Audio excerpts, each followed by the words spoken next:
Okay, so we're diving deep into 5 a.m. Club by Robin Sharma. Ooh, interesting choice. Yeah, we picked this one out, thinking about you Okay. with your interest in like personal growth and productivity and all. Yeah. But here's the thing. Right. It's not your typical self-help book, like a list of things to do. Okay. It's a story, Right. almost like a fable, I guess you could say. Oh, yeah. And we follow this entrepreneur and this artist, Okay. and they're learning from this super mysterious billionaire Ooh. who has like his own mentor called the Spellbinder. Wow, that's pretty intriguing. Yeah, right. So the question is, Yeah. what is it about this 5 a.m. routine that they're all like obsessed with? That's a good question. I mean, when you think about it, Yeah. what's so fascinating about this book is how this unlikely trio, Mm-hmm. like, really challenges our ideas about success. Yeah. You've got the entrepreneur. She seems successful Right, right. on the outside, but she's like battling all this inner turmoil. Yeah, totally. And then you have the artist who's really struggling. Mm-hmm. But he's surprisingly open to change, which I think is interesting. Yeah. And then there's the billionaire Oh my gosh, yes. who's like disguised as this homeless man. Yeah. Totally flipping our expectations about wealth and appearance, you know? Yeah, it's like from the moment they all meet at that seminar, Right. at the Spellbinders seminar, Yeah. I was hooked. I bet. The entrepreneur, she's hiding behind this like high-powered facade, Uh-huh. but she's like desperate for a change. Yeah. And the artist, he's already a fan of the Spellbinder, Okay. but he's also like wrestling with his own issues, And then there's this homeless man Right. just dropping these like insightful questions yeah. and quoting all these great It thinkers. makes you think, right? Totally. About how we judge people, like based on how they look. Oh, absolutely. I mean, that's exactly what Sharma's doing here. Mm-hmm. He's playing with our assumptions. And then, boom, the homeless man Yeah. turns out to be Stone Riley, this billionaire. It's crazy. Yeah, it throws everything we think we know about success out the window. For sure. And I think it's really clever how Sharma does that Yeah. because it foreshadows the whole point of the book. What do you mean? That inner transformation is way more important than like Okay. external validation. Hey, yeah. And remember, the entrepreneur's initial skepticism. Oh, yeah, totally. I think we've all been there. Mm-hmm. It's so easy to resist new ideas, Oh, for sure. especially when we're, comfortable in their routines, Yeah. even if those routines aren't really working for us. So true. So true. And then comes this wild twist. What's that? The billionaire, he invites the entrepreneur and the artist Okay. on this trip to Mauritius. No way. Chauffeured SUVs, tablets made of gold, Wow. with these like rules engraved on them. What? And this luxurious setting. Okay. It's like the perfect contrast to the entrepreneur's, inner turmoil. That makes sense. It's like Sharma's saying, sometimes you need to like Yeah. step outside of your everyday life Mm-hmm. to really open yourself up to change. That's interesting. Yeah. And those 5 rules on the tablets, Yeah. they're like a roadmap for that change. Okay. The first one, rule number 1, Mm-hmm. an addiction to distraction is the end of your creative production. Oh, wow. That is so relevant today. Totally, right? We're constantly bombarded with information. Yeah. It's harder than ever to focus. Mm-hmm. So owning your morning, like carving out that space Yeah. for intention and focus, Yeah. it's like reclaiming your creative power. I like that. Yeah. And you know where this all unfolds? Where? The billionaire's luxurious beach house in Mauritius. Oh, of course. Perfect setting for the 5 a.m. club philosophy. So tell me more about this philosophy. Well, remember Mr. Riley, Yeah. in all his stylish billionaire glory, Mm-hmm. he explains this thing called the self-fulfilling prophecy, Okay. which basically means our beliefs, they shape our reality. Oh, okay. We literally become what we think about the most. That's deep. It is. And it's a really powerful message, Yeah. especially for the entrepreneur, Right. because she's struggling with so much self-doubt. Mm-hmm. So this journey, it's not just about productivity hacks. Right. It's about shifting her mindset, Okay. empowering her to actually design her own life. I love that. And that's where the 4 interior empires come in. Okay. What are those? Mindset, heart set, health set, and soul set. Got it. Each one needs attention.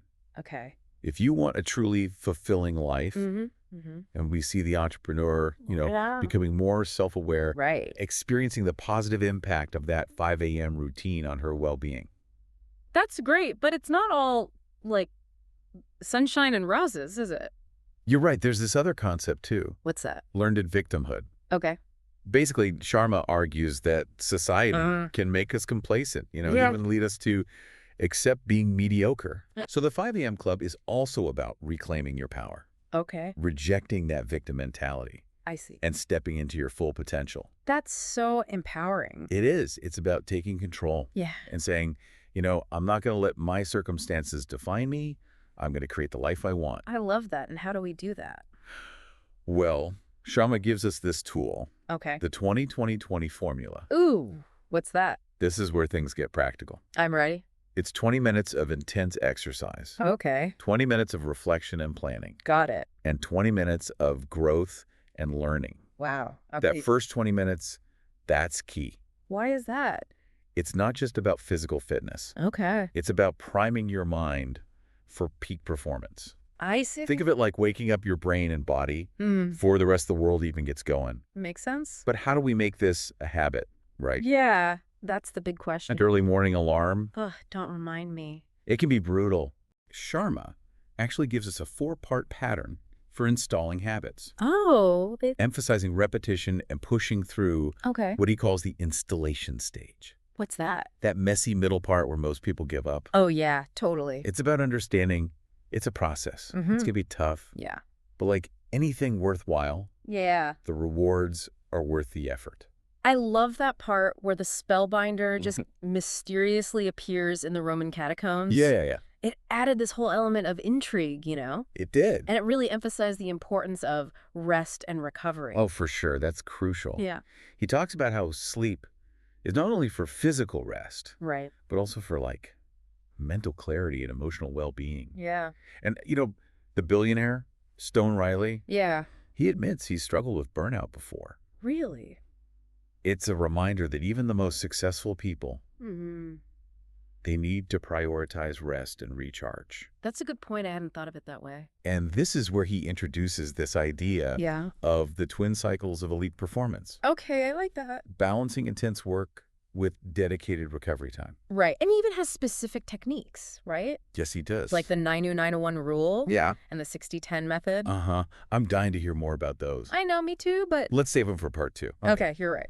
I think our listener needs a moment to digest all of this That's fair, yeah. before we move on. Okay, sounds good. Yeah, you're right. Giving them time to process is really important. Totally. So let's get back to that heroic human circle. Okay. You mentioned that earlier. Yeah. I think that concept, it's really going to resonate. Yeah, the heroic human circle, it was like a big aha moment for me in the book. Really? Yeah, it's like Sharma gives us this blueprint Okay. for becoming the best version of ourselves, but not just for like our own benefit, All right. for the good of the world too. Yes, exactly. It's about like embodying these virtues, Okay. Authenticity, bravery, compassion, and service. Right. And Stone Riley really believes that leadership, it's not just for a select few. I see. It's for everyone. Mm-hmm. We all have like unique gifts Yeah. to offer the world and to make a positive impact. Yeah, I love that. And we actually see the entrepreneur Mm-hmm. starting to like live this out in the book. Oh, yeah, totally. Remember when Yeah. she finally stands up to those investors Dawn. who are trying to take over her company? Yeah. She's not playing the victim anymore. She's not. She's finding her voice and her courage. Right. And her definition of success changes too. Oh, how so? It's not just about like wealth or status anymore. It Yeah. becomes about well-being and purpose and like leaving the world a better place than she found it, Yeah. which I think really resonates with this idea that Yeah. true fulfillment comes from like aligning your actions with your values. And then there's that beautiful setting in South Africa Oh, yeah. at the vineyard. Mm-hmm. Where the billionaire, he reveals his 11 maxims. He does. It's like these magical charms. Yeah. I know. Shama really knows how to create a sense of wonder Right. and intrigue. Those maxims, they're pure gold. They are. Each one is like packed with wisdom. Yeah. And the first What one, was that? to create magic in the world, own the magic within yourself. Oh, wow. I like that. It reminds us that transformation, it starts with self-awareness Mm-hmm. and a strong relationship with yourself. And the second one, Yeah. collect miraculous experiences over material things. Oh, that one really hit home for me. Me too. It's so easy to get caught up I know. in acquiring stuff, Yeah, and lose sight of like the simple joys that life offers. absolutely. And the billionaire, he like embodies this perfectly. What do you mean? He could be lounging in luxury all day, Right. but he chooses to spend his time teaching and mentoring Yeah. and sharing his experiences. He does. He really prioritizes those enriching experiences over like material possessions. Exactly. And he's clearly passionate about guiding the entrepreneur and the artist to like find their own paths to fulfillment. He is. And he encourages them Mm-hmm. to embrace the present moment, Okay.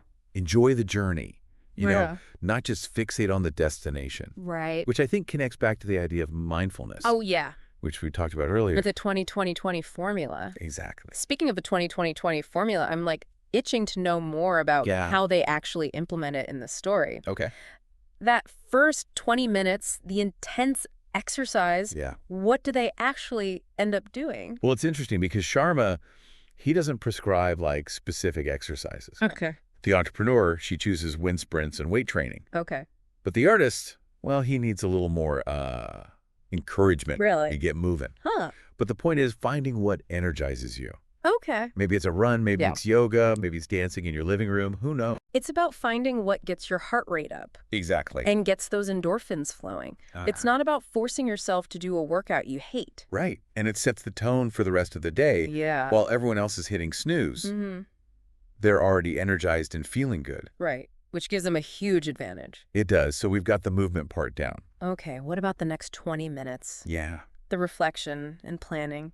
So the entrepreneur starts journaling, writing gratitude lists, practicing mindfulness. So she's really creating that space She is. for inner peace and clarity before the chaos of the day begins. Exactly. Do you think this is something our listener could benefit from? Absolutely. Taking even 5 minutes in the morning Okay. to connect with yourself, quiet your mind, set intentions for the day. It can be so powerful. It can help you feel more grounded, Right. more focused, less reactive to stress. Okay. And finally, the last 20 minutes. Yes. The time for growth and learning. What does the entrepreneur focus on here? She dives into audiobooks and books on business and leadership. So it's about feeding your mind Yeah, with something that helps you grow, exactly. whether it's personal or professional. Right. It could be listening to a podcast. Like this one. Exactly. Reading a book, taking an online course. So it's about like proactively investing in your growth Yes. rather than just passively consuming information. And remember, Sharma emphasizes consistency is key here. The magic of the 20-20-20 formula, it unfolds over time. Right. It's not about being perfect overnight. Yeah. It's about creating a sustainable routine. Right. That sets you up for success. Exactly. This all sounds amazing, It is. but I'm still wondering, Yeah. how do I actually get out of bed at 5 a.m.? That's the question, right? Especially when it's cold and dark outside. It's definitely a challenge. That is. And the entrepreneur, she struggles with it at first. Okay. But remember, rule #2 on those golden tablets. What's that? Excuses breed no genius. Ooh, I like that. It comes down to making a decision, committing to it, Yeah.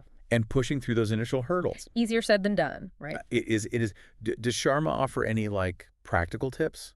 Oh, I hope so. He does. He emphasizes sleep hygiene. Okay, what's that? It involves creating a consistent sleep schedule, Okay. going to bed and waking up at the same time every day. Even on the weekends? Even on the weekends, Wow. your body thrives on routine. That makes sense. And he also suggests limiting screen time before bed, Okay. creating a relaxing bedtime routine, making sure your bedroom is like cool, dark, and quiet. I'm definitely guilty of like Why? scrolling through my phone in bed. I think we all are. Yeah. But Sharma warns that technology can be one of the biggest sleep disruptors. Really? He even challenges the characters To do what? to have 0 device days What are those? where they completely disconnect from their phones and computers. Wow. Sounds extreme.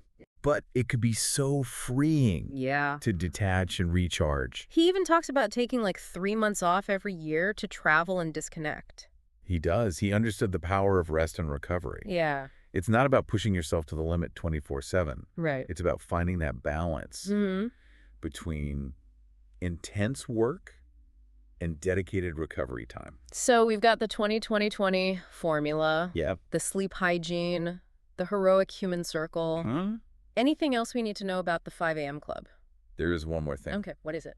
Remember the watch? The watch. The billionaire's watch. Oh, yeah, the one the artist kept noticing. Yeah, yeah. I thought it was just a quirky detail showing that the artist was observant. It was more than that. Really? Remember how the artist was convinced that Stone Riley had stolen it? Yeah. He even accused him of, like, ripping it off from some rich idiot. Right. It seemed out of character for him. It did. To be making those kinds of judgments. And remember what Mr. Riley said? What does he say? When he revealed his true identity, Yeah. he said, having lots of money doesn't make you different.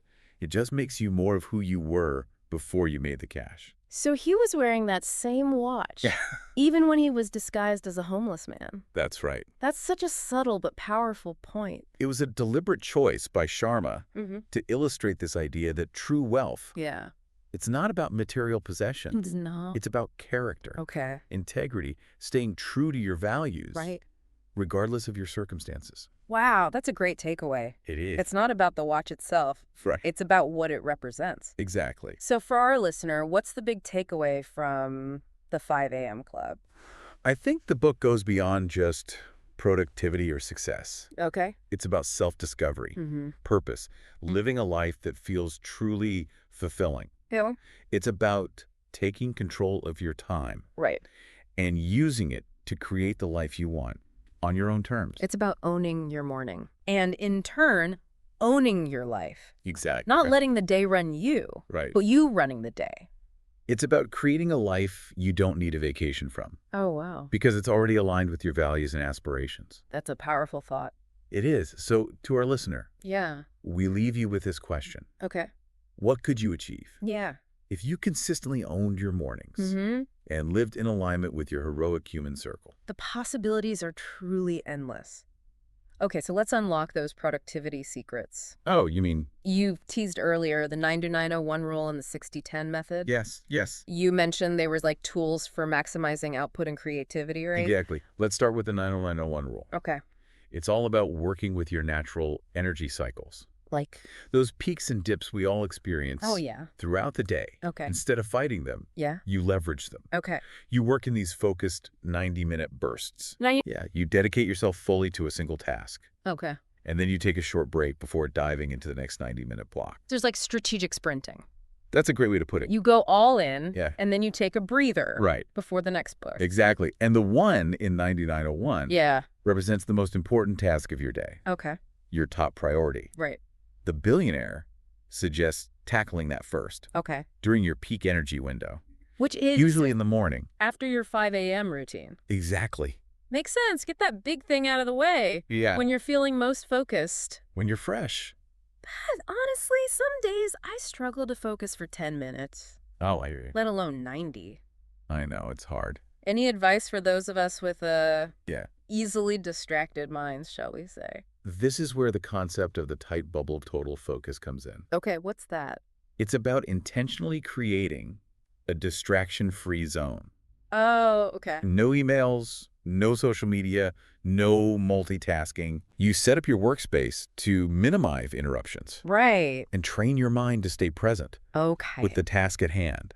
So no more flitting between tasks or checking notifications every 5 minutes? Exactly. That's a challenge. It is. But I can see how powerful it could be. It really is. So we've got the 5 a.m. routine setting the stage. Yes. The 90-9-0-1 rule structuring our workday. And the tight bubble of total focus keeping us on track. Right. How does the 60-10 method fit into all of this? Think of it as like a mini version. The twin cycles of elite performance applied to your workday. Okay, so how does it work? You work intensely for 60 minutes. All right. And then you take a 10-minute break to detach and recharge. So instead of pushing through and like losing steam, we're taking strategic pauses to come back stronger. That's the idea. I like it. And those breaks, they're not about scrolling through your phone. All right. It's about doing something that replenishes you, like taking a walk, listening to music, meditating, or even just closing your eyes and taking a few deep breaths. Like hitting the refresh button throughout the day, rather than burning out by the end. That's right. So we've covered a lot. Yeah. The productivity techniques, the importance of sleep. Yeah. The heroic human circle. Anything else we need to know about the 5 a.m. club? You know, there is one more thing. What's that? Remember the watch.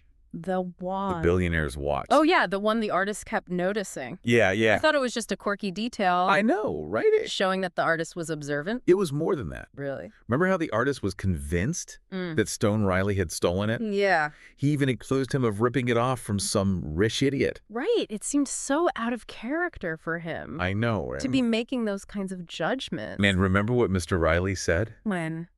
When he revealed his true identity? Oh. He said, having lots of money doesn't make you different. Okay. It just makes you more of who you were before you made the cash. So he was wearing that same watch. Yeah. Even when he was disguised as a homeless man. That's right.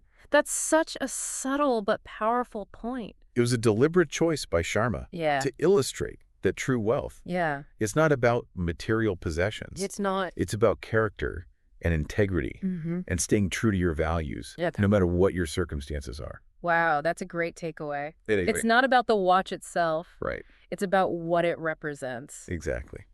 So as we wrap up our deep dive into the 5 a.m. Club, Yeah. what would you say is the big takeaway? I think the book goes beyond just productivity Okay. or even success. Right. It's about self-discovery and purpose and living a life that feels truly fulfilling. Yeah, it's about taking control of your time Exactly. and using it to create the life you want. On your own terms. It's about owning your morning Absolutely. and in turn, owning your life. That's the key. Not letting the day run you, Nope. but you running the day. It's about creating a life you don't need a vacation from I love that. because it's already aligned with your values and aspirations. So powerful. And to our listener out there, we leave you with this question. Okay. What could you achieve if you consistently owned your mornings and lived in alignment with your heroic human circle? The possibilities are endless. Thanks for joining us on this deep dive. It's been a pleasure. Until next time.